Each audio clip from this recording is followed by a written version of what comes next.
Hello dear students, in today's session let us discuss an interesting poem titled An Elementary School in a Slum, written by a British author Stephen Spender.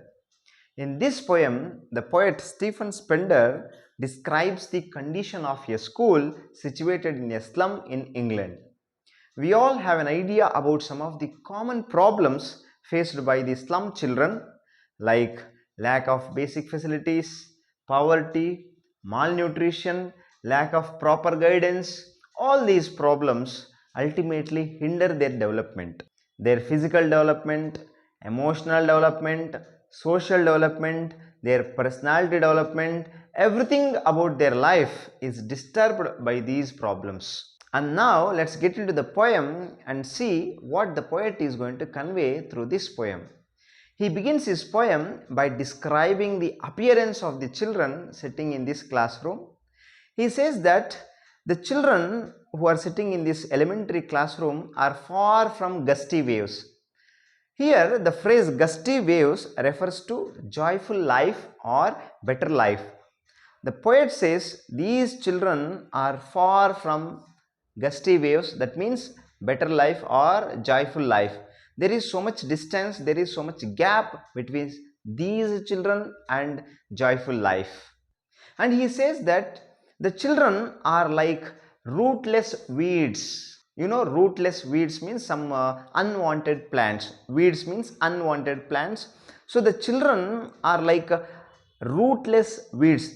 That means unwanted. They are neglected because nobody cares about their future. Nobody thinks about their life. So the poet calls them as rootless weeds. And he continues giving his description about different children in the school. He first talks about a tall girl with her head bent down. The poet says the girl may be bending her head down because of some burdens experienced at home or due to some tiredness, and that girl bending her head down shows that she has lost her hopes and she is sitting in the classroom in dismay.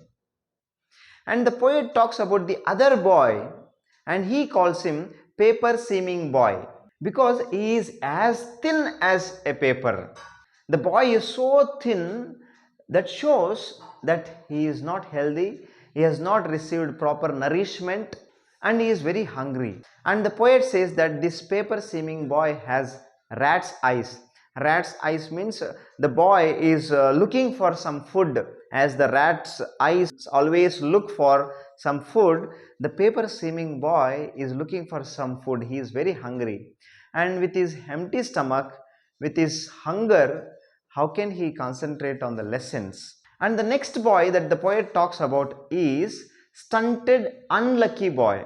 Here stunted means not properly grown up due to lack of proper nourishment. The poet says that this boy is unlucky because he has inherited not only poverty but also some disease, because his bones are twisted like his father had. So the boy also had his bones twisted and he is reciting his father's disease.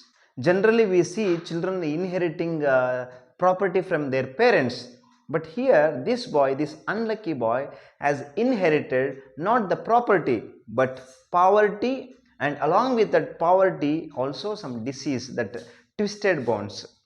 So that's the reason the poet calls him the unlucky one. Next the poet talks about an interesting boy who is sitting at the back of the dim class, unnoted by anybody. Unnoted means unnoticed by anybody because of the dimness. There was no proper lighting, so nobody could notice this boy. But this boy is very active and he is very optimistic and he is dreaming something about his life. And the poet says his eyes live in the dream of squirrel's game. That means he has some dreams.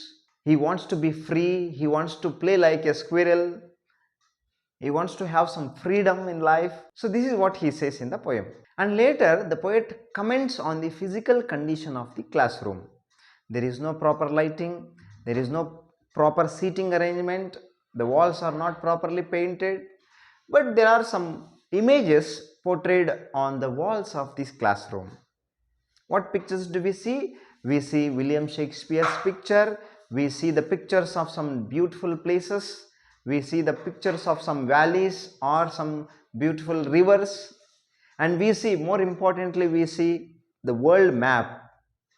But according to the poet, all these pictures, all this map, William Shakespeare, this beautiful valley, all these are irrelevant to these children, because there is so much gap between them, and because these children's future is fainted with some fog, because they are in darkness, their life is restricted within this slum. They cannot think of becoming William Shakespeare. These children cannot think of exploring this world.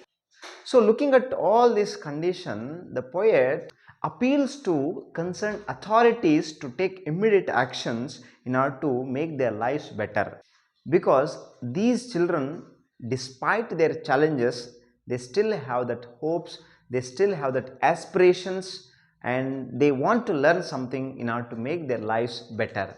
So the poet wants to draw everybody's attention towards this slum school, and he urges the government, the concerned authorities, the government, the governor, the inspector, everybody who is concerned to this school to take proper actions. And if proper education and training is given to these slum children, definitely their lives will be improved.